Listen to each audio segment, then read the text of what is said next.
আগামীকাল বঙ্গ সফরে প্রধানমন্ত্রী নরেন্দ্র মোদী। সিকিম ও আলিপুরদুয়ারে রাজনৈতিক বার্তার অপেক্ষায় উত্তরবঙ্গ। অপারেশন সিঁদুরের পর এই প্রথমবার বাংলায় আছেন প্রধানমন্ত্রী নরেন্দ্র মোদী।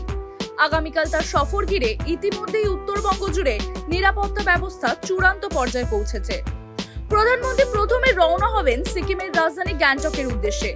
সেখানে সিকিম দিবস উপলক্ষে একটি বিশেষ অনুষ্ঠানে যোগ দেবেন এবং সেখানে তিনি সিকিমবাসীর উদ্দেশ্যে বক্তব্য পেশ করবেন। এরপর সিকিম থেকে রওনা হবেন আলিপুরদুয়ারের সড়ক পথে, পৌঁছাবেন সভাস্থলে। ইতিমধ্যেই তার জনসভা ঘিরে প্রস্তুতি তুঙ্গে। এখন এই অবস্থায় প্রধানমন্ত্রী কি বার্তা দেন আলিপুরদুয়ার থেকে, সেটাই এখন দেখার বিষয়। বিশেষ করে পাকিস্তানকে কড়া জবাব দেওয়ার প্রেক্ষিতে প্রধানমন্ত্রীর মুখ থেকে উত্তরবঙ্গবাসী কি বার্তা পান, সেদিকেই নজর সবার। আমাদের প্রস্তুতি প্রায় শেষের দিকে, ঠিক আছে। প্রস্তুতির কোনো বাজারে যদি সামান্য কিছু কাজ বেঁচে থাকলে আজকের মধ্যে সম্পূর্ণ কমপ্লিট হয়ে যাবে, কিন্তু ম্যাক্সিমাম কাজ কমপ্লিট আছে আমাদের। আর কে কে আসছে প্রধানমন্ত্রীর সঙ্গে? প্রধানমন্ত্রী তো দেশের সর্বোচ্চ নেতা, আর মন্ত্রী কোনো রাজ্যের বা নেতৃত্ব, কেন্দ্রীয় মন্ত্রী?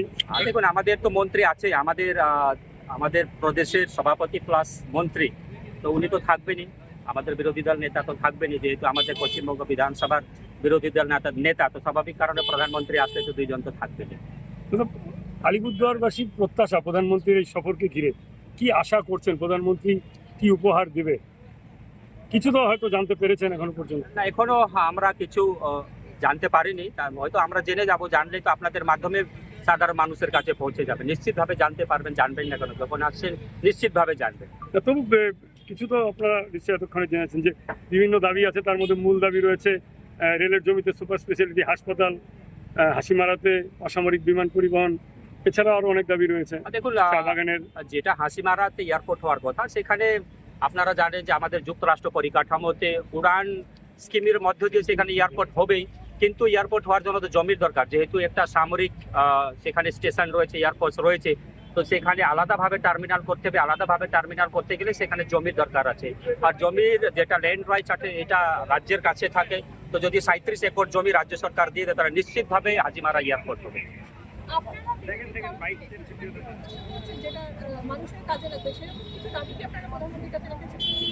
দেখুন, দাবি তো সর্বস্বই থাকবেই সাধারণ মানুষের জন্য। আমরা জনপ্রতিনিধি, তো আমাদের দাবি তো আমাদের নেতৃত্বের কাছে থাকবে, সেটা আপনারা সময় আসতে নিশ্চিতভাবে জেনে নিতে পারবো। অন্যদিকে যেটা আমি আমার সাংসদ হিসাবে আমি যে ট্রাইবাল ডিপার্টমেন্ট আছে জুয়েলজিকে লিখিতভাবে বলেছি, দিয়েছি আমি, যে একটা সুপার স্পেশালিস্ট হসপিটাল এবং আধুনিক মানের একটা স্টেডিয়াম আমাদের রেলের জমিতে করা হোক। উনি বলেছে নিশ্চিতভাবে করবে, কিন্তু রাজ্যেরও একটা কনস্ট্যান্ট থাকে। জমি হয়তো আমাকে রেল দিয়ে দেবে, কিন্তু একটা সুপার স্পেশাল হসপিটাল হবে আর একটা আন্তর্জাতিক মানের স্টেডিয়াম হবে, সেখানে নিশ্চিতভাবে রাজ্য সরকারের একটা অনুমতির দরকার আছে। সেটা আমরা ডিপার্টমেন্টকে দিল্লি থেকে চিঠি দিয়েছি, হয়তো ইতিমধ্যে আমরা সেই রেসপন্সটা পাবো আশা করি।